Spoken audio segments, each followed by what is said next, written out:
okay with the talk? Hi Charles, thank you for coming today. So today we have Mr. Charles Neal, who's the governor, who's one of the governors at Dubai College, and Charles has kindly agreed to answer some questions for my speech at Jess. And first of all, thank you for coming, Charles. If you want to just tell us a little bit about yourself. Right, well thank you. Yes, I've been in Dubai for 35 years now, and I probably joined the board of Dubai College shortly after I arrived here. And I originally came out with Lloyds Bank when they were out here, and I've stayed on ever since, doing lots of different jobs and roles. But what has been permanent has been the Dubai College role, which I just stayed on because I've enjoyed doing it and felt I'm giving something back to the community. Wonderful, thank you.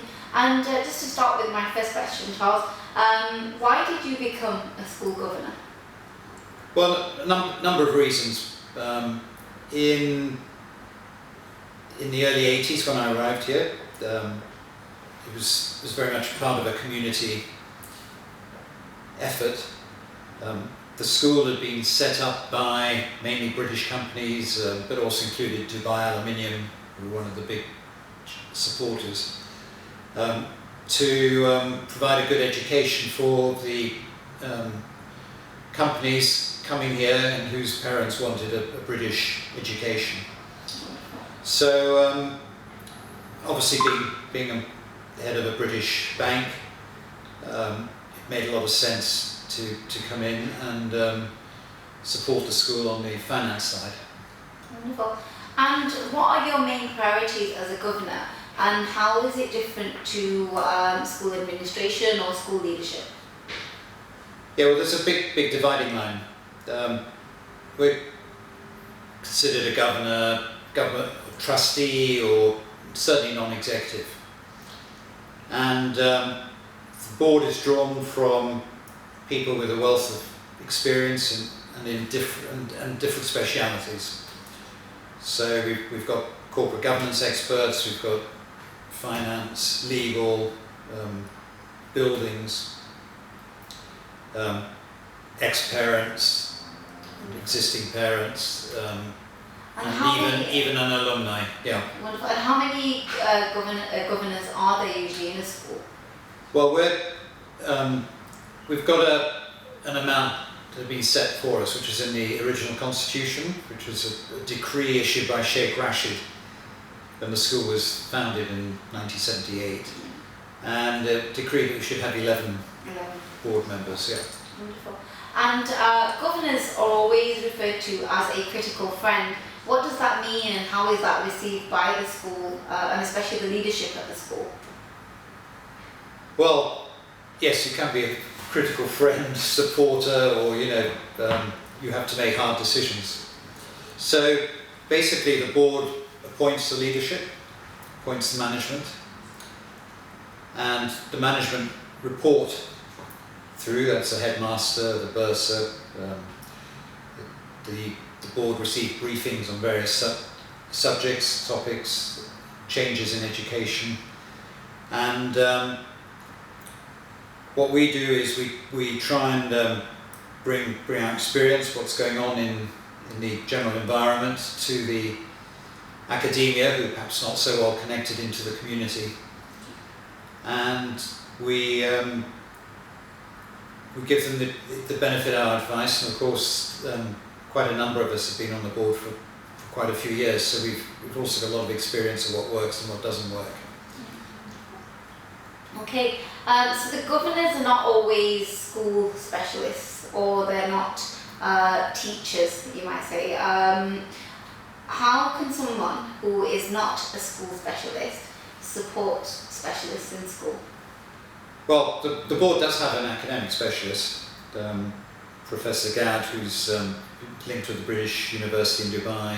She works for Dubai government as an advisor in various educational roles, and so she's our educational expert. Okay, so there's always one academic. Yes, we've got one academic, and but basically the way we support the school is we ensure that all the disciplines are followed in the management, that there's reporting, there's dual control, what they call the 4 Eyes principle, that critical key points are reported at each meeting. So for instance, health and safety, any incidents, there are thresholds for those that have to be reported to the board, so the board also are aware of what the school's doing.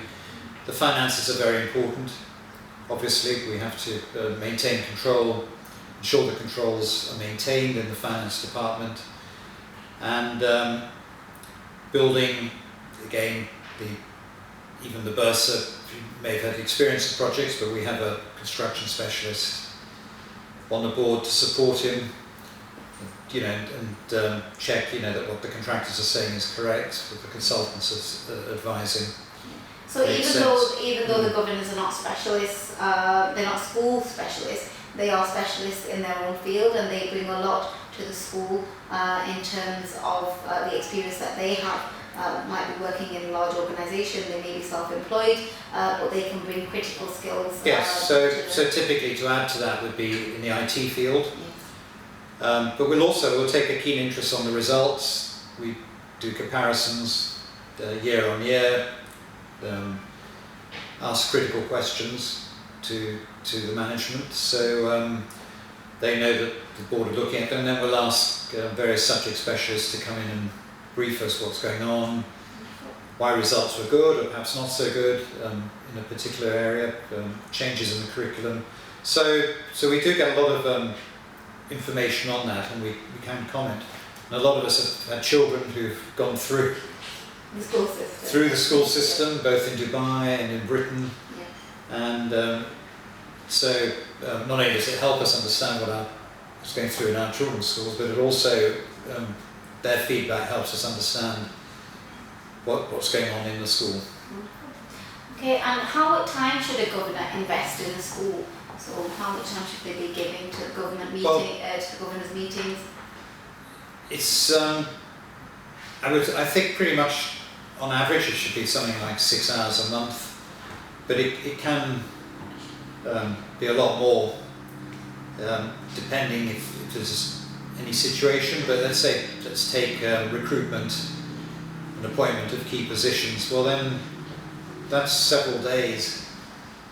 One has to devote full days, like a strategy day would be a full day. So yes, you have to be committed. You can't, and we have a rule also. If you miss three meetings, you're out. Is it difficult to recruit a school governor? Is it to get people to commit to the role?